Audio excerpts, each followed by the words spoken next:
Mon nom a été changé pour me protéger. Mon village aussi. Mais ce que je vais vous raconter est la vérité absolue. Pendant 19 ans, j'ai vécu dans le monde des ténèbres. Pendant 19 ans, j'ai été un agent satanique, un sorcier familial, un homme qui participait à des réunions nocturnes où nous planifions la destruction de vies humaines. Et pendant ces 19 années, j'ai appris une chose que je vais vous révéler aujourd'hui. Une chose que les agents des ténèbres ne veulent absolument pas que vous sachiez. Il y a une catégorie de chrétiens que nous ne pouvions jamais toucher. Jamais.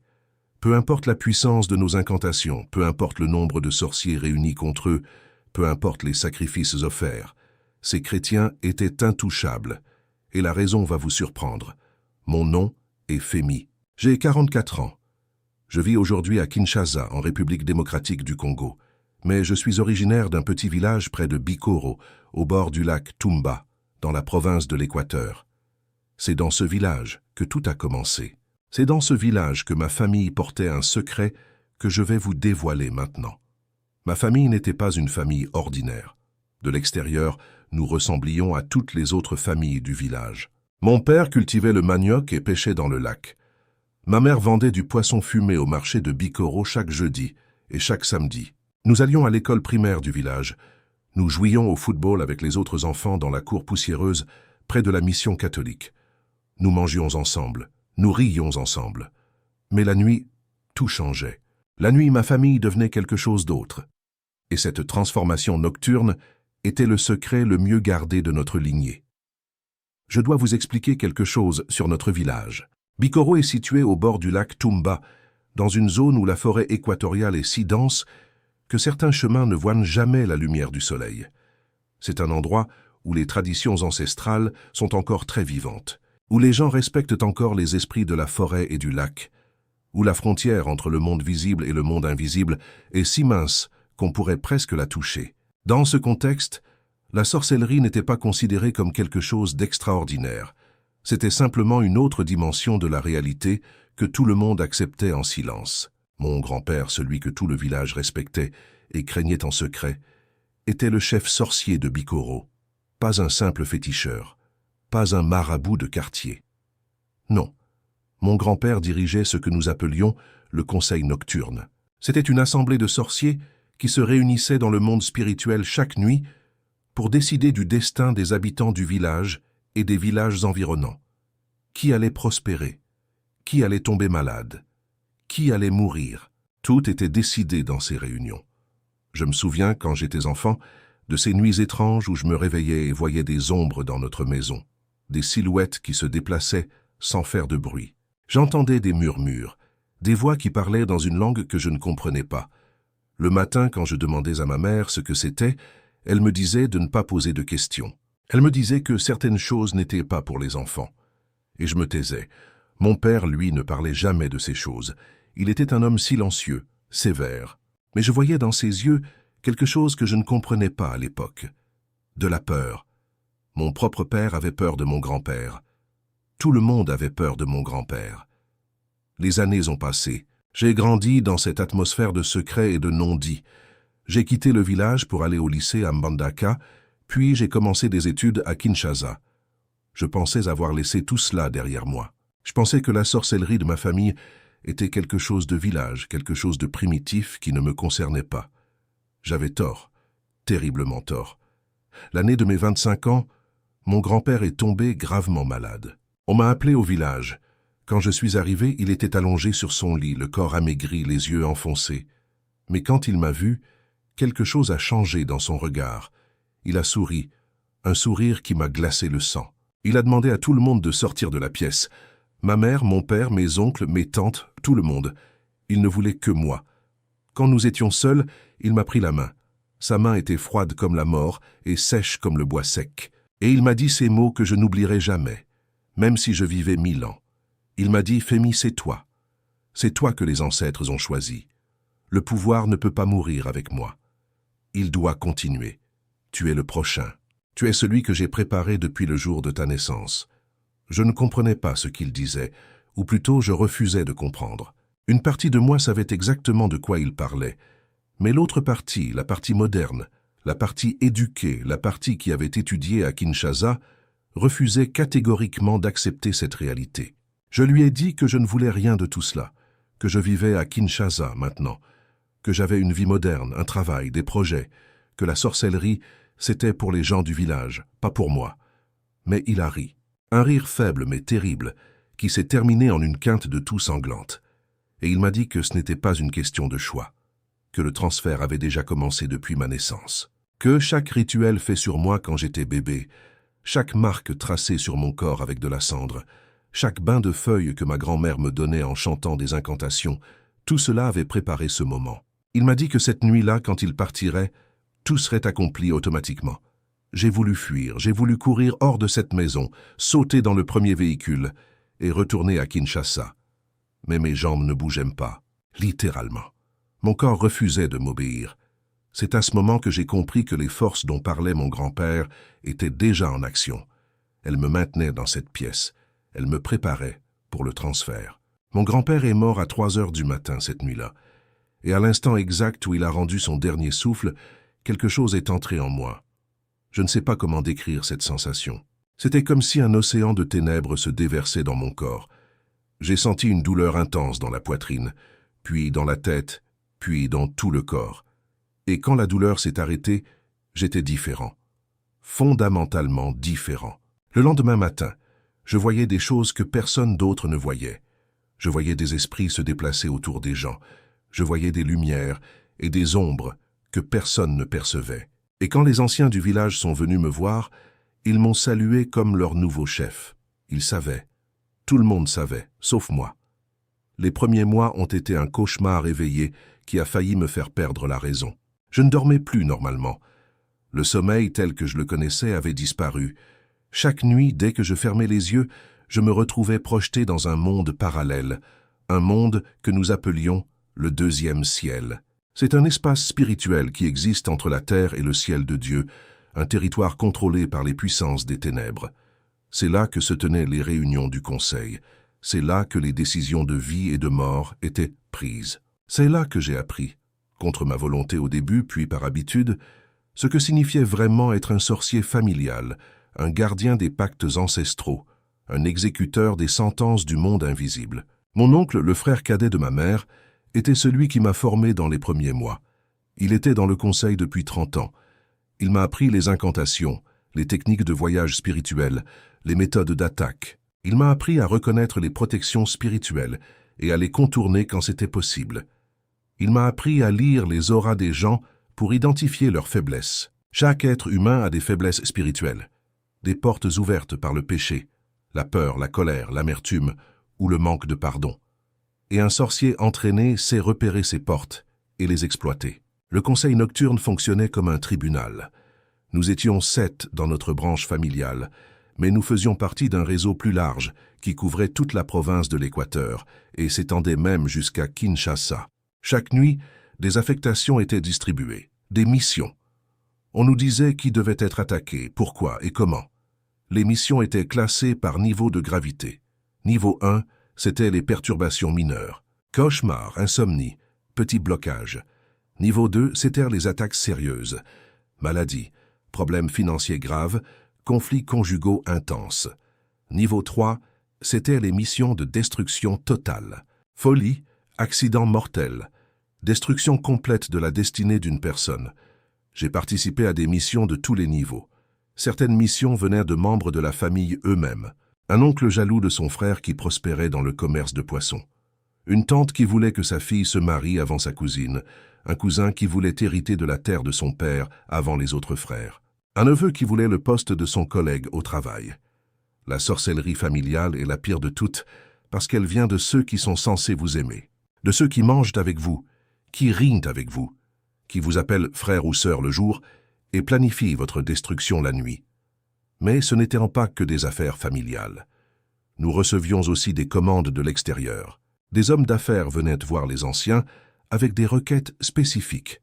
Des politiciens qui voulaient éliminer un rival.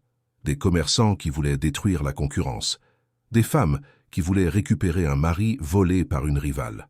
Ils voulaient que nous attaquions un concurrent en affaires, qu'on rende stérile la femme de leur ennemi, qu'on bloque la carrière de quelqu'un, qu'on provoque un accident sur la route nationale entre Mbandaka et Bikoro. Et chaque commande avait un prix, non pas de l'argent, même si l'argent circulait aussi. Le vrai prix était toujours spirituel, une vie pour une vie, un sacrifice pour un résultat. Et ce sacrifice pouvait être un membre de votre propre famille. Votre enfant, votre mère, votre conjoint. Les gens ne savaient pas ce qu'ils sacrifiaient vraiment quand ils venaient nous voir. Ils pensaient offrir un poulet ou une chèvre. Mais derrière chaque sacrifice animal, il y avait une vie humaine marquée pour la mort.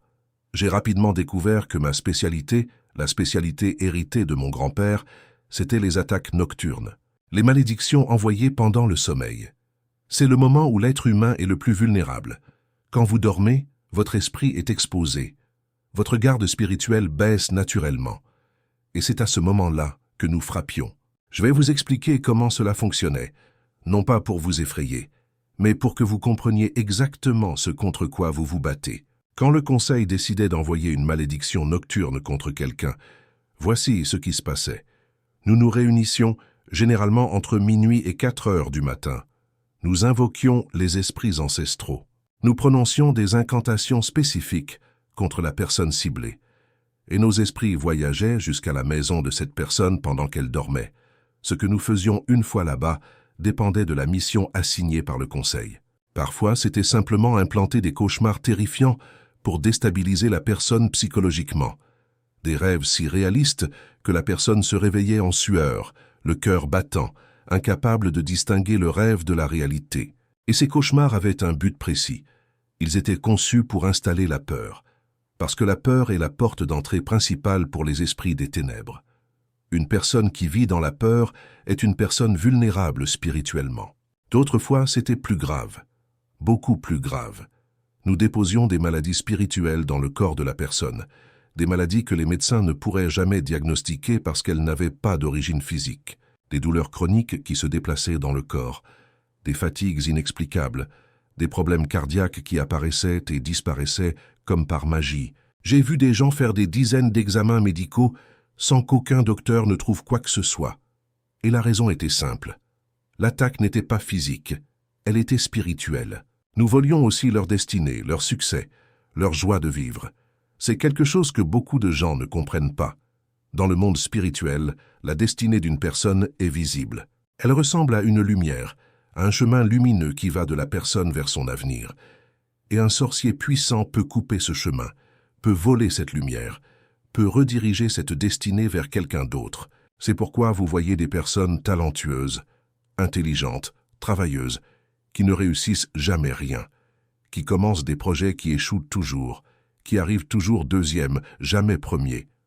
Leur destinée a été volée. Et quelqu'un d'autre, souvent la personne qui a commandé l'attaque, prospère avec la destinée volée. Nous implantions aussi des esprits de confusion, de dépression profonde, de stérilité, de pauvreté chronique, de rejet social. Tout cela pendant que la personne dormait paisiblement, sans savoir ce qui lui arrivait. Le matin, elle se réveillait et ne comprenait pas pourquoi sa vie ne fonctionnait pas, pourquoi elle se sentait si lourde, si triste, si bloquée. Elle ne savait pas qu'à 3 heures du matin, pendant qu'elle dormait, des agents des ténèbres avaient travaillé sur son cas. Et pendant des années, j'ai fait cela, nuit après nuit, semaine après semaine, année après année. Pendant des années, j'ai détruit des vies la nuit et vécu normalement le jour. À Kinshasa, j'avais un travail respectable dans une entreprise de logistique. Je portais des costumes propres. J'allais au bureau avec un sourire. Je saluais mes collègues. Je participais aux réunions. Je mangeais avec les mêmes personnes que j'attaquais parfois la nuit sur commande. Personne ne soupçonnait rien. Pas même mon meilleur ami au travail. Pas même ma voisine qui me disait bonjour chaque matin. C'est la réalité que beaucoup de gens refusent d'accepter parce qu'elle est trop effrayante.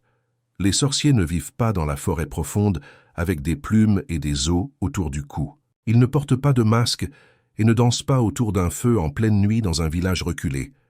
Non, ils vivent parmi vous. Ils travaillent avec vous. Ils montent dans le même bus que vous. Ils sourient avec vous le jour et vous détruisent la nuit. Ils sont votre voisin, votre collègue, votre cousin, parfois même votre conjoint, et vous ne le saurez jamais. Sauf si Dieu vous ouvre les yeux. Mais il y avait un problème majeur que j'ai découvert très tôt dans ma carrière de sorcier et qui m'a hanté pendant toutes ces années comme une épine enfoncée dans mon âme. Certains chrétiens étaient impossibles à atteindre, complètement, absolument, catégoriquement impossibles, comme si un bouclier d'une puissance infinie les protégeait, comme si Dieu lui-même se tenait devant leur porte et disait à toutes les forces des ténèbres « Vous ne passerez pas ». La première fois que j'ai rencontré cette barrière, c'était environ 2 ans après mon initiation. Le conseil m'avait envoyé attaquer un homme du quartier Massina à Kinshasa. Cet homme avait un petit commerce qui gênait quelqu'un de puissant. Ma mission était de bloquer ses finances et de provoquer la faillite de son business. Simple. J'avais déjà fait cela des dizaines de fois. Cette nuit-là, mon esprit a voyagé jusqu'à sa maison. Mais quand je suis arrivé, quelque chose de bizarre s'est passé. Je ne pouvais pas entrer. Il y avait autour de cette maison une lumière que je n'avais jamais vue auparavant. Une lumière blanche, intense, presque aveuglante pour mes yeux spirituels. C'était comme un mur de feu invisible qui entourait la maison entière. J'ai essayé de passer par la porte. Impossible. Par les fenêtres. Impossible. Par le toit. Impossible. La lumière me repoussait à chaque tentative. Je suis retourné au conseil et j'ai raconté ce qui s'était passé. Les anciens n'étaient pas surpris. L'un d'eux, un vieil homme qui pratiquait depuis plus de 50 ans, m'a dit quelque chose que je n'ai jamais oublié. Il m'a dit « Fémi, il y a des maisons où tu ne pourras jamais entrer. Ce sont les maisons des vrais chrétiens, pas ceux qui vont à l'église le dimanche et vivent comme des païens le reste de la semaine. Non, les vrais. Ceux qui prient vraiment. Ceux qui connaissent leur Bible. Ceux qui vivent dans la parole.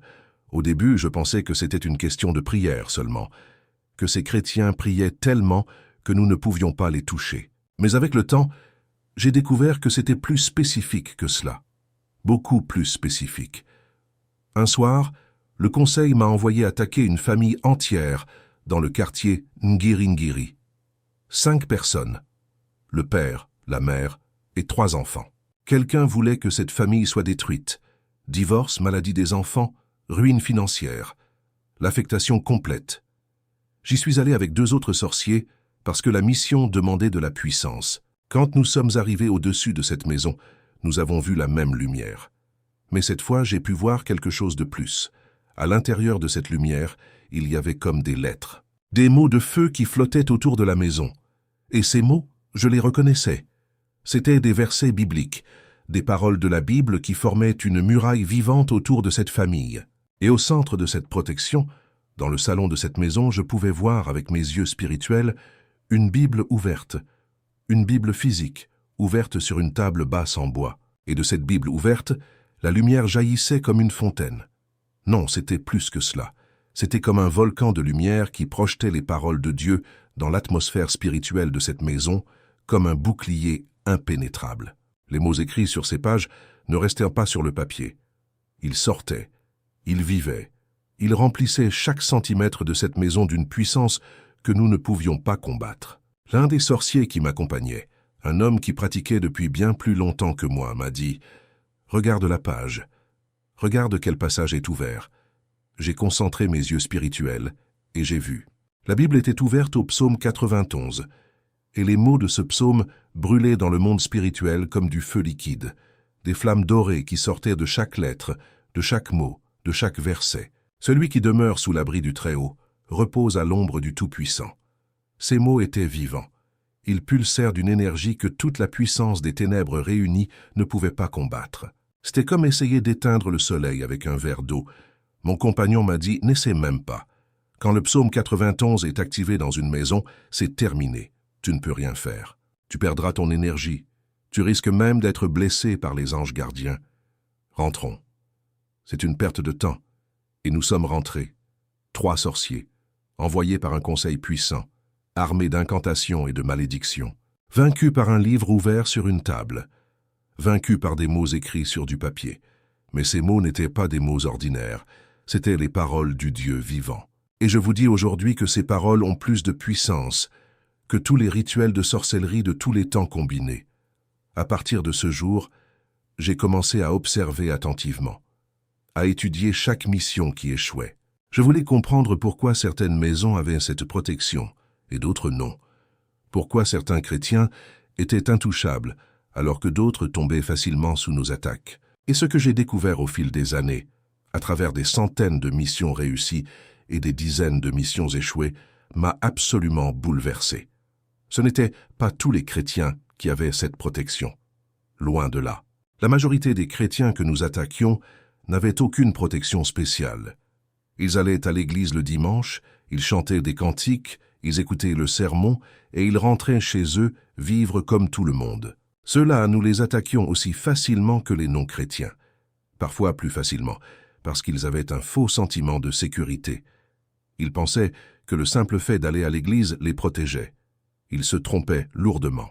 Ce n'étaient même pas tous ceux qui priaient, qui avaient cette protection absolue. J'ai vu des gens qui priaient régulièrement et que nous attaquions avec succès. Pas parce que la prière ne fonctionne pas. La prière fonctionne. Mais certaines personnes priaient sans conviction, sans foi réelle, par habitude ou par obligation religieuse. Leurs prières montaient, mais ne créaient pas cette barrière impénétrable que je voyais autour des maisons vraiment protégées. La protection la plus puissante, celle que nous ne pouvions absolument pas percer, pas même en mobilisant 10 sorciers ensemble, venait de ceux qui faisaient une chose très simple mais très délibérée. Ils gardèrent leur Bible physiquement ouverte la nuit, pas rangée sur une étagère poussiéreuse, pas fermée sur une table de nuit sous un téléphone portable et un verre d'eau, ouverte, les pages exposées, les mots visibles, et spécifiquement ouverte au psaume 91.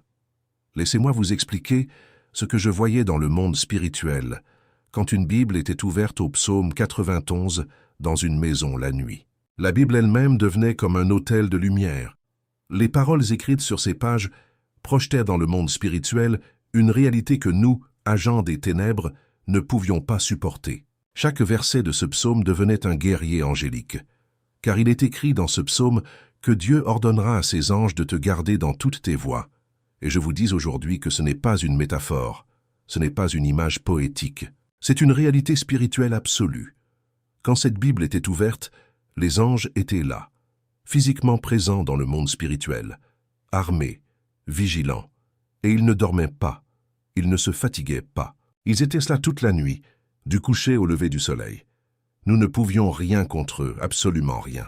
Maintenant, si vous avez ressenti des attaques pendant votre sommeil, si vous vous réveillez épuisé le matin comme si vous n'aviez pas dormi, si vous faites des cauchemars terrifiants, si vous sentez des présences la nuit, si votre vie semble bloquée malgré tous vos efforts, je vous invite à participer dès maintenant à une action puissante. Écrivez dans les commentaires « Au nom de Jésus, je brise toute malédiction lancée contre moi pendant mon sommeil et je déclare la protection du psaume 91 sur ma vie et sur ma maison. » Ne manquez pas cette étape. Participer à une déclaration publique est puissant. Lorsque vous nommez la mission et la brisez avec d'autres croyants, vous menez un combat spirituel. Et je peux vous dire par expérience que lorsque des centaines de croyants participent et proclament ensemble la victoire, les missions sont brisées. Alors participez maintenant.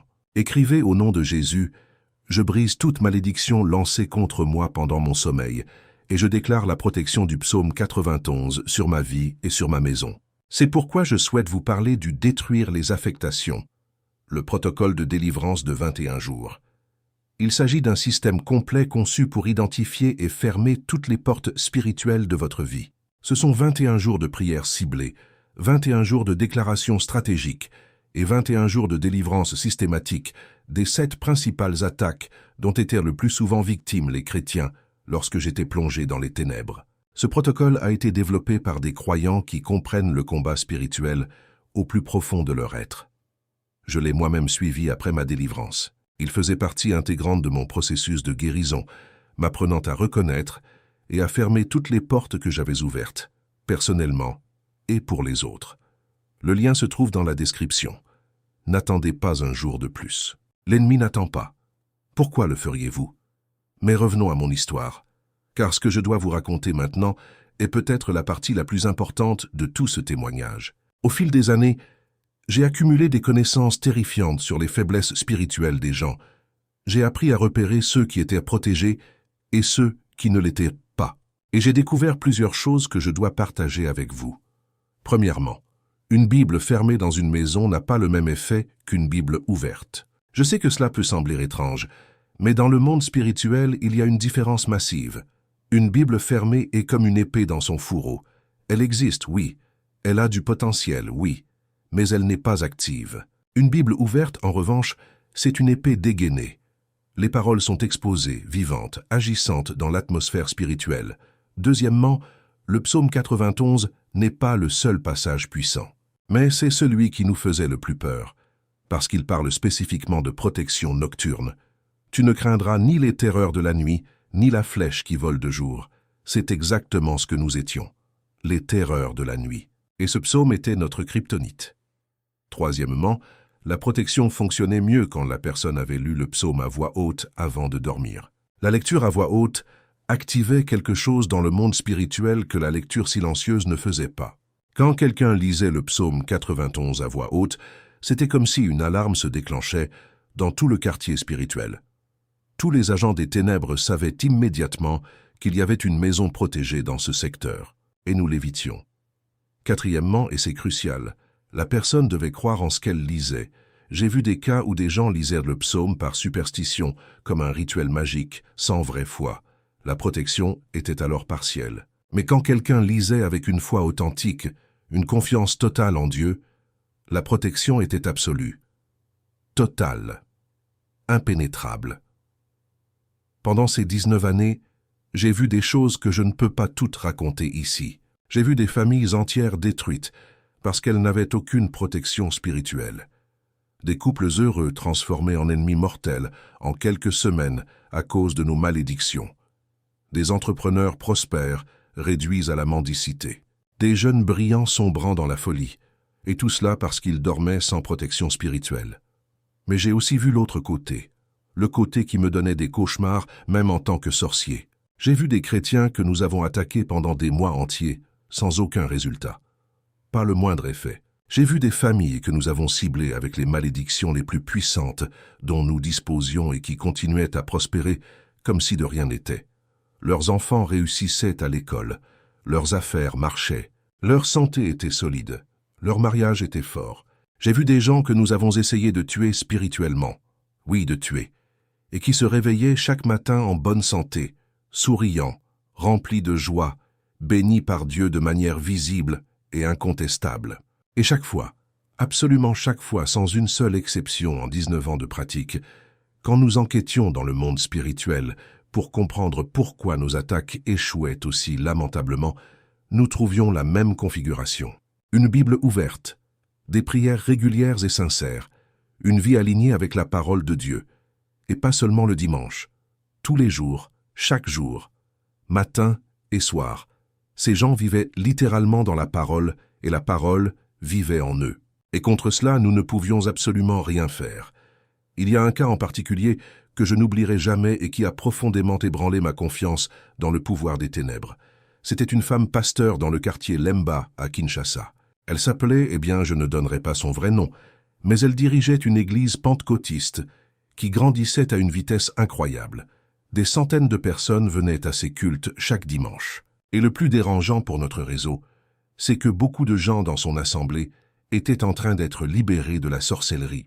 Des personnes qui avaient des pactes, des alliances, des liens spirituels avec le monde des ténèbres, étaient délivrées pendant ces séances de prière. Cela signifiait que notre réseau perdait des agents. Des sorciers qui opéraient depuis des années renonçaient à leur pouvoir après être passés par son église. Elle dérangeait notre réseau de manière catastrophique. Le conseil a tenu une réunion spéciale, rien que pour elle. 5 sorciers parmi les plus puissants de notre réseau ont été sélectionnés pour cette mission. J'en faisais partie. L'objectif était clair. Il ne s'agissait pas de la tuer physiquement.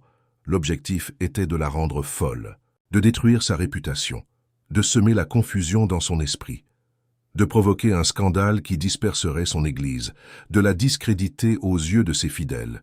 Des missions de ce type, nous les avions exécutées des dizaines de fois avec succès.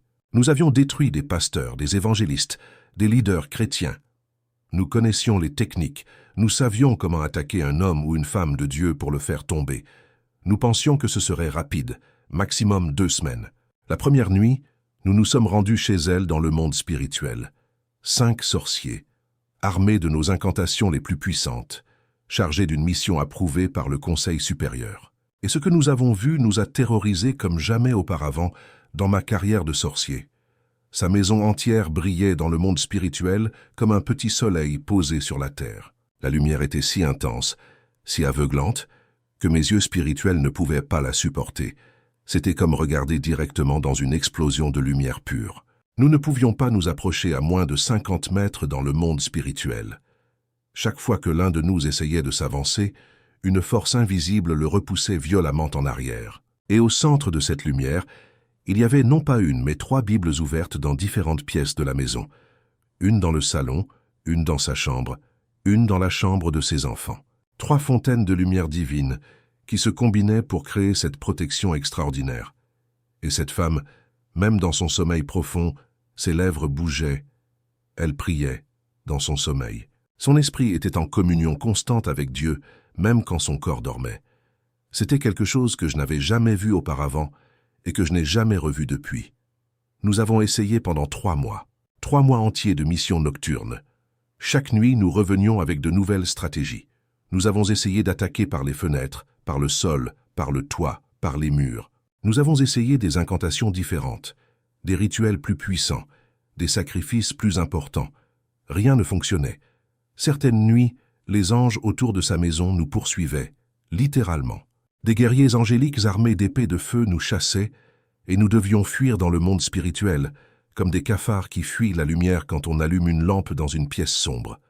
C'était humiliant. 5 sorciers puissants, terrorisés par des êtres de lumière qu'ils ne pouvaient même pas regarder en face. L'un des sorciers de notre groupe, un homme de 63 ans qui pratiquait depuis 4 décennies, a été blessé lors d'une de ses poursuites. Il est revenu dans son corps physique avec une douleur atroce dans le bras droit.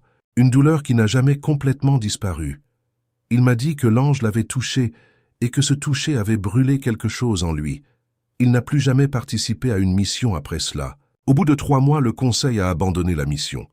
C'était la première fois en 19 ans que je voyais le conseil admettre une défaite totale et inconditionnelle. Et cette défaite m'a profondément troublé, parce qu'elle prouvait que notre pouvoir avait des limites. Des limites très claires, très nettes, posées par Dieu lui-même. Et aucune incantation, aucun sacrifice, aucune puissance des ténèbres ne pouvait franchir ces limites. Les années ont passé, et les conséquences de ma vie dans la sorcellerie ont commencé à se manifester avec une violence que je n'avais pas anticipée, parce que le monde des ténèbres demande toujours un prix. Toujours. Et le prix est toujours plus élevé que ce qu'on vous dit au début. Mon grand-père ne m'avait jamais parlé de ce prix, les anciens du conseil non plus. Personne ne vous dit la vérité quand vous entrez dans la sorcellerie. Personne ne vous dit que vous allez payer avec votre santé, avec votre bonheur, avec votre humanité, avec tout ce qui fait que la vie vaut la peine d'être vécue. Ma santé a commencé à se détériorer de manière alarmante autour de ma 38e année. Des douleurs inexplicables dans tout le corps, comme si mes os brûlaient de l'intérieur. Des maux de tête constants qui me laissaient prostré pendant des heures. Des épisodes de vertige qui me faisaient tomber sans prévenir. J'ai perdu du poids rapidement, passant de 80 kilos à 62 en quelques mois. Mon visage était devenu celui d'un vieillard alors que j'avais à peine 40 ans. Les médecins ne trouvaient rien. J'ai consulté à Kinshasa, j'ai fait des analyses de sang, des scanners, des radiographies. Tout était normal selon la science. Mais je savais ce qui se passait. Le monde spirituel me consumait de l'intérieur. Les esprits qui m'habitaient se nourrissaient de ma force vitale. C'est le prix que paient tous les sorciers. Les esprits ne travaillent pas gratuitement. Ils se paient en vous dévorant lentement. Ma vie personnelle était un désastre absolu. J'avais eu 3 relations sérieuses et les 3 s'étaient terminées de manière catastrophique. La première femme, une institutrice de Mbandaka, a commencé à avoir des crises d'épilepsie inexplicables 3 mois après notre mise en couple. Elle n'avait jamais eu d'épilepsie de sa vie. Les crises se sont arrêtées le jour même où elle m'a quitté. La deuxième, une commerçante de Kinshasa, a perdu tout son stock dans un incendie mystérieux. Son magasin a brûlé en pleine nuit sans aucune raison identifiable par les enquêteurs. Elle aussi m'a quitté. La troisième a fait des cauchemars si terrifiants pendant les 6 mois de notre relation qu'elle a fini par être hospitalisée pour dépression nerveuse. Chaque femme qui s'approchait de moi finissait par tomber malade ou par vivre des événements inexplicables qui les poussaient à fuir. Les esprits qui m'habitaient ne voulaient pas que j'aie une vie normale. Ils ne voulaient pas que j'aie de l'amour humain, de la tendresse, de l'intimité. Ils me voulaient entièrement pour eux, seul, isolé, dépendant, Mes nuits étaient un enfer perpétuel. Même quand je n'avais pas de mission du conseil, je ne dormais pas en paix. Les esprits me tourmentaient dans mon propre sommeil, des visions horribles de tout ce que j'avais fait. Les visages de mes victimes défilaient devant mes yeux comme un film d'horreur sans fin. Des voix qui me parlaient constamment, qui me rappelaient mes crimes, qui riaient de ma souffrance. Des cauchemars si réels que je me réveillais avec des marques physiques sur le corps, des griffures, des ecchymoses que je ne pouvais pas expliquer. J'étais devenu esclave de la même puissance que je pensais contrôler. L'ironie suprême. Le maître était devenu l'esclave. Et puis il y avait la culpabilité, mon Dieu, la culpabilité. Parce que malgré tout ce que le monde des ténèbres avait fait de moi, malgré toutes les années de conditionnement, ma conscience n'était pas complètement morte. Il y avait encore, tout au fond de moi, une petite flamme de humanité qui refusait de s'éteindre. Une petite voix qui me disait chaque jour que ce que je faisais était mal, que j'étais en train de détruire des vies innocentes, que je servais le mal incarné, que j'allais rendre compte un jour de chaque vie ruinée, de chaque destinée volée, de chaque famille brisée. Cette voix me tourmentait plus que tous les démons réunis. Il y a eu un cas en particulier qui m'a complètement brisé intérieurement. Le conseil m'avait envoyé attaquer un jeune étudiant de 22 ans qui gênait un homme riche parce que ce jeune homme courtisait sa fille. Ma mission était de bloquer l'intelligence de ce garçon pour qu'il échoue à ses examens et perde sa bourse d'études. Simple et rapide, m'avait-on dit. J'ai exécuté la mission. Et ce garçon, brillant, plein d'avenir, a effectivement échoué à tous ses examens. Il a perdu sa bourse. Il est retourné au village, humilié, brisé. 6 mois plus tard, j'ai appris qu'il s'était donné la mort, pendu dans la maison de ses parents. Je ne peux pas vous décrire ce que j'ai ressenti quand j'ai entendu cette nouvelle. Ce garçon est mort à cause de moi, de ma main spirituelle, et cette mort m'a hanté chaque nuit pendant des années. La descente finale a commencé quand j'avais 42 ans. Le conseil a commencé à exiger plus de moi, plus de missions, plus de sacrifices, plus de destruction. Les anciens vieillissaient et ils avaient besoin de plus de puissance pour maintenir leur autorité. Ils me demandèrent des choses de plus en plus terribles et les conséquences personnelles devenaient insupportables. J'ai commencé à voir des choses terrifiantes, même pendant la journée, en plein soleil, au milieu de la rue. Des esprits qui me suivaient partout, des ombres qui me regardaient depuis les coins des pièces, des visages déformés dans les miroirs. Je ne pouvais plus manger normalement parce que la nourriture avait un goût de cendre dans ma bouche. Je ne pouvais plus travailler parce que ma concentration était constamment brisée par les voix. Je ne pouvais plus vivre parce que chaque minute de chaque jour était devenue un combat contre la folie. Un soir de mars, j'étais dans ma chambre à Kinshasa, dans mon petit appartement du quartier Ngaliema, seul, épuisé physiquement et psychologiquement, détruit intérieurement. Le monde autour de moi s'était effondré. J'avais perdu mon emploi 3 mois plus tôt parce que je ne pouvais plus me concentrer. Mon propriétaire menaçait de m'expulser parce que je n'avais pas payé mon loyer depuis 2 mois. Je n'avais presque plus rien à manger. Mon corps était décharné. Mes yeux étaient ceux d'un fantôme. J'avais perdu tout espoir. J'avais pensé à mettre fin à mes jours parce que je ne voyais aucune issue. Comment quitter le monde des ténèbres? Comment échapper à des esprits qui vivent à l'intérieur de vous, qui connaissent chacune de vos pensées, chacun de vos mouvements? Comment sortir d'un pacte qui a été fait avant même votre naissance? Un pacte que vous n'avez jamais signé, mais qui vous enchaîne depuis le premier jour de votre existence. C'étaient des questions sans réponse. Du moins, c'est ce que je pensais. Ce soir-là, quelque chose d'inexplicable s'est passé. Quelque chose que la raison humaine ne peut pas expliquer et que la science ne peut pas mesurer. Je ne sais pas comment cette Bible est arrivée dans ma chambre. Je ne l'avais pas achetée. Je ne l'avais pas demandée. Je n'avais pas mis les pieds dans une librairie ou une église depuis des années, mais elle était là sur ma table de nuit, comme si quelqu'un l'avait déposée pendant que je n'étais pas là. Une Bible en français, avec une couverture bleue usée, les pages jaunies par le temps. Quelqu'un l'avait visiblement beaucoup lue avant moi. Je l'ai regardée pendant longtemps sans la toucher. Peut-être 1 heure, peut-être 2. J'avais peur. Les esprits en moi criaient de ne pas y toucher. Ils hurlaient dans ma tête avec une intensité que je n'avais jamais connue. Leur voix était déformée par la panique. Ne touche pas ce livre. Ce livre est notre ennemi. Ce livre est du poison. Si tu l'ouvres, nous te détruirons. Si tu lis un seul mot, nous te rendrons fou. Si tu touches cette couverture, tu mourras cette nuit. J'entendais leurs menaces, et pour la première fois je reconnaissais quelque chose dans leur voix que je n'avais jamais remarqué auparavant, de la peur. Les esprits avaient peur de ce livre. Les mêmes esprits qui me faisaient trembler de terreur depuis 19 ans avaient peur d'un livre posé sur une table. Et cette réalisation m'a donné quelque chose que je n'avais pas eu depuis très longtemps. Du courage. Mais cette nuit-là, j'étais de toute façon trop désespéré pour avoir peur de quoi que ce soit. J'étais tellement au fond du gouffre, tellement épuisé par 19 ans de servitude dans les ténèbres, tellement brisé par la culpabilité et la souffrance, que même la menace de destruction ne me faisait plus rien. Qu'est-ce qu'ils pouvaient me faire de plus? Ils avaient déjà détruit ma santé, ils avaient détruit mes relations, ils avaient détruit ma capacité à vivre normalement. Ils avaient fait de moi un mort vivant. Que pouvaient-ils faire de plus? Me tuer? Ce serait presque un soulagement. J'ai pris la Bible, et au moment où mes doigts ont touché la couverture, j'ai senti une chaleur. Pas une chaleur physique, pas la chaleur du soleil ou d'un feu. Une chaleur qui venait de l'intérieur de mon être. Comme si quelque chose de vivant, de puissant, de bon répondait à mon contact. Comme si la Bible elle-même reconnaissait ma main et me disait « Je t'attendais ».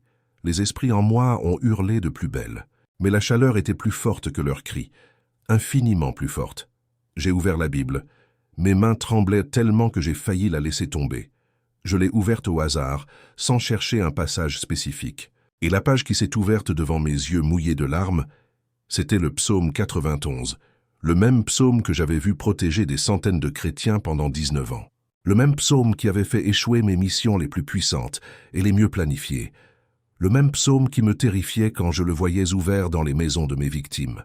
Le même psaume qui avait repoussé 5 sorciers devant la maison de cette femme pasteur à Lemba. Ce psaume était maintenant devant mes yeux. Et cette fois, ce n'étaient pas mes yeux spirituels qui le voyaient à travers les murs d'une maison protégée. C'étaient mes yeux humains, mes yeux de chair et de sang. Et pour la première fois de ma vie, les mots de ce psaume étaient pour moi, pas contre moi, pour moi. J'ai commencé à lire à voix haute, et les esprits en moi sont devenus fous, littéralement fous. Mon corps a commencé à trembler, ma voix tremblait aussi. Mais je continuais à lire. Celui qui demeure sous l'abri du Très-Haut repose à l'ombre du Tout-Puissant. Je dis à l'Éternel mon refuge et ma forteresse, mon Dieu, en qui je me confie. À chaque mot, je sentais quelque chose se briser en moi, comme des chaînes qui se brisaient une par une. Les esprits criaient, mon corps se tordait, mais les mots continuaient à sortir de ma bouche comme un fleuve que rien ne pouvait arrêter. Car c'est lui qui te délivre du filet de l'oiseleur, de la peste et de ses ravages. Il te couvrira de ses plumes, et tu trouveras un refuge sous ses ailes. Sa fidélité est un bouclier et une cuirasse. Je pleurais maintenant, des larmes que je n'avais pas versées depuis des années, des larmes de 19 ans de ténèbres, de culpabilité, de souffrance. Et je continuais à lire. Tu ne craindras ni les terreurs de la nuit, ni la flèche qui vole de jour, ni la peste qui marche dans les ténèbres, ni la contagion qui frappe en plein midi. C'est à ce moment-là que quelque chose de surnaturel s'est passé. Quelque chose que je ne pourrais jamais décrire de manière adéquate avec des mots humains. La chambre entière s'est remplie de lumière. Pas la lumière jaune de ma petite lampe de chevet. Une autre lumière, blanche, pure, aveuglante. La même lumière que j'avais vue autour des maisons des chrétiens protégés pendant 19 ans. Mais cette fois, elle ne m'excluait pas. Elle ne me repoussait pas. Elle m'enveloppait. Elle me traversait. Elle me pénétrait jusqu'au plus profond de mon être. Et dans cette lumière, chaque parcelle de ténèbres qui habitait en moi depuis ma naissance commençait à fondre comme de la cire devant un brasier. Et dans cette lumière, j'ai entendu une voix. Pas une voix audible comme celle d'un homme qui parle dans une pièce.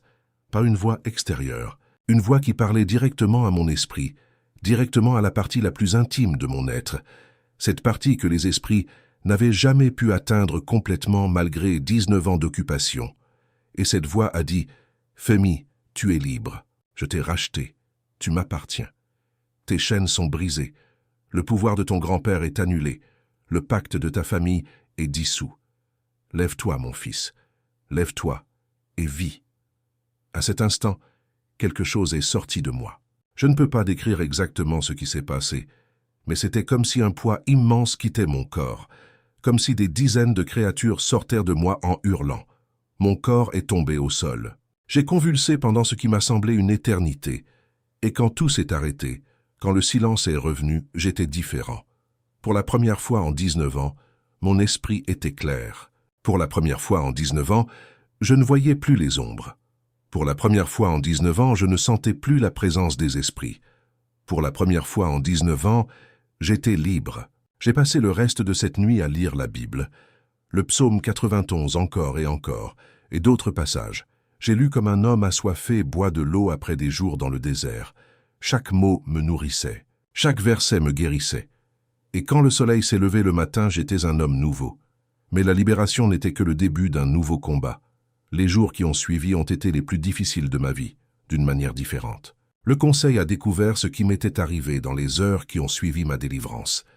Dans le monde spirituel, quand un agent quitte les ténèbres, c'est comme si une alarme se déclenche dans tout le réseau. Chaque sorcier connecté au réseau a ressenti ma sortie. Et il n'était pas content du tout. Un ancien du Conseil, mon propre oncle maternel, est venu me voir le surlendemain. Il m'a regardé dans les yeux et il a vu que j'avais changé. Les esprits n'étaient plus là. La marque des ténèbres avait disparu de mon aura spirituelle, et son visage s'est déformé par la rage. Il m'a menacé ouvertement. Il m'a dit que personne ne quitte le monde des ténèbres vivant, que si je ne revenais pas volontairement, il me détruirait de la manière la plus douloureuse possible. Il m'a dit que ma mère mourrait en premier, puis mes frères, puis moi en dernier, après avoir vu tous ceux que j'aimais tomber un par un. Pendant des semaines, j'ai été attaqué chaque nuit avec une violence inouïe, des cauchemars horribles où je revivais mes pires missions, des paralysies nocturnes où je sentais des mains invisibles m'étrangler, des douleurs physiques inexplicables qui me laissaient clouer au lit pendant des heures, des voix qui me murmuraient de revenir, que la liberté était une illusion, que je serais toujours un sorcier, que le sang sur mes mains ne s'effacerait jamais. Ils essayaient de me récupérer par la peur ou de me détruire par le désespoir. Mais je faisais ce que j'avais vu les chrétiens protégés faire pendant 19 ans. Chaque soir, avant de me coucher, j'ouvrais ma Bible au psaume 91. Je le lisais à voix haute, parfois en pleurant, parfois en criant, parfois en murmurant. Et je dormais avec la Bible ouverte à côté de mon oreiller. Et ça marchait. Mon Dieu, ça marchait. Ça marchait exactement comme je l'avais vu marcher pendant 19 ans chez les autres. La lumière que j'avais vue tant de fois autour des maisons des chrétiens protégés entourait maintenant ma propre chambre. Les attaques du Conseil s'écrasaient contre cette barrière divine comme des vagues contre un rocher. Chaque nuit, ils revenaient. Chaque nuit, ils étaient repoussés. Et au bout de quelques semaines, les attaques ont diminué en intensité. Puis elles se sont espacées. Puis elles ont cessé complètement. Le Conseil avait compris qu'il ne pouvait plus me toucher. La même protection que j'avais vue et crainte pendant 19 ans me protégeait maintenant. C'est à cette période que j'ai découvert le protocole de délivrance dont je vous ai parlé tout à l'heure. Un pasteur du quartier Kintambo, un homme humble qui avait lui-même été délivré de pratiques occultes 20 ans auparavant, m'a accompagné dans mon processus de guérison. C'est lui qui m'a recommandé ce protocole. Il m'a dit « Femi, la délivrance instantanée que tu as reçue était réelle, mais maintenant tu dois fermer toutes les portes que tu as ouvertes pendant 19 ans. Chaque pacte, chaque alliance, chaque compromis doit être identifié et brisé systématiquement. Et pendant 21 jours, j'ai suivi chaque étape de ce protocole, chaque prière ciblée, chaque déclaration stratégique, chaque acte de renonciation. Et chaque jour, je sentais les anciennes portes se fermer une par une, comme des fenêtres qu'on referme après une tempête. Chaque jour, je devenais plus fort spirituellement. Chaque jour, les ténèbres reculaient un peu plus. Chaque jour, la lumière grandissait en moi. Le 7e jour du protocole, j'ai ressenti quelque chose de physique, comme si un filet invisible qui entourait mon corps depuis des années se déchirait soudainement. C'était le filet de la sorcellerie familiale, le lien héréditaire qui me connectait au Conseil depuis ma naissance. Ce filet s'est brisé et j'ai pleuré pendant des heures, des larmes de soulagement, des larmes de gratitude, des larmes de liberté. Aujourd'hui, cela fait 2 ans que je suis libre. 2 ans que je ne suis plus un agent des ténèbres. 2 ans que je dors en paix chaque nuit avec ma Bible ouverte au psaume 91. 2 ans sans cauchemar. 2 ans sans paralysie nocturne. 2 ans sans voix dans ma tête. 2 ans de silence intérieur, de paix, de repos véritable. Ma vie a complètement changé de manière que je n'aurais jamais cru possible. J'ai retrouvé la santé progressivement. Les douleurs ont disparu une par une au fil des semaines. Mon corps s'est restauré. j'ai repris du poids. La couleur est revenue sur mon visage. Les médecins qui m'avaient examiné avant ma délivrance n'en revenaient pas. L'un d'eux m'a dit que c'était médicalement inexplicable, que quelqu'un dans mon état ne se rétablit pas aussi rapidement sans traitement. Mais moi, je savais. Ce n'était pas la médecine qui m'avait guéri, c'était la puissance de Dieu. J'ai trouvé une communauté de croyants dans une église du quartier Bandalungwa à Kinshasa qui m'a accueilli sans me juger malgré mon passé. Quand j'ai raconté mon histoire au pasteur pour la première fois, il a pleuré.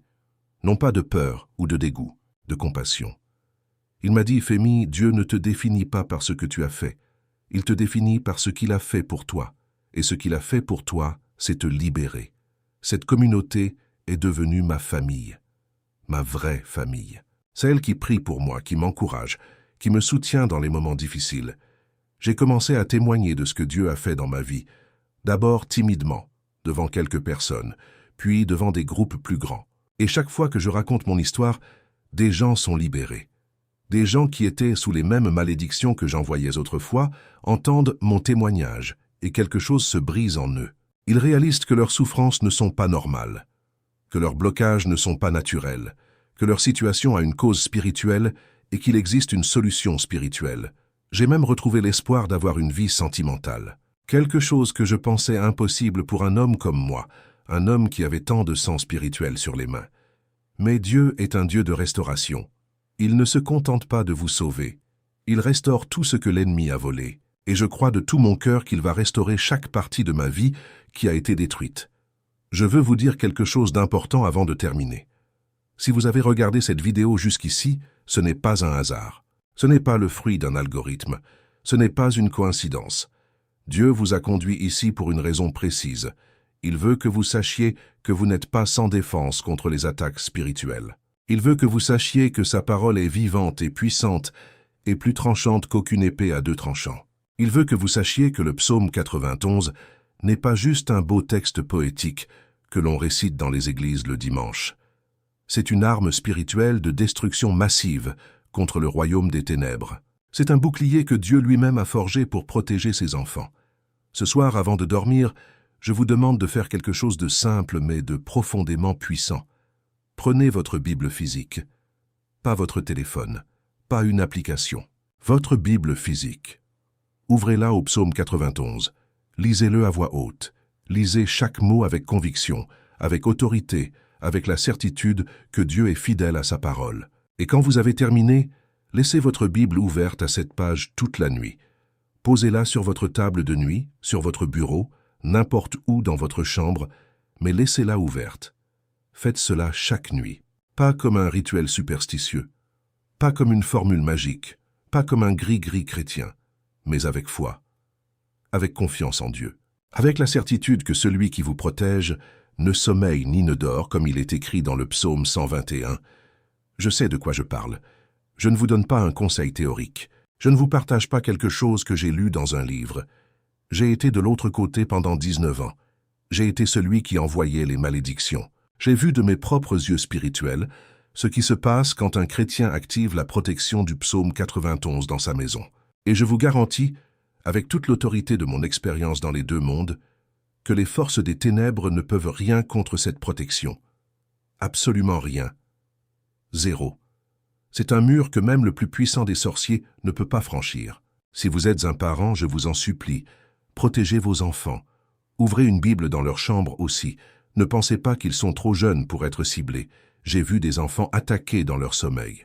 J'ai vu des bébés recevoir des malédictions. Les agents des ténèbres n'ont pas de limite d'âge.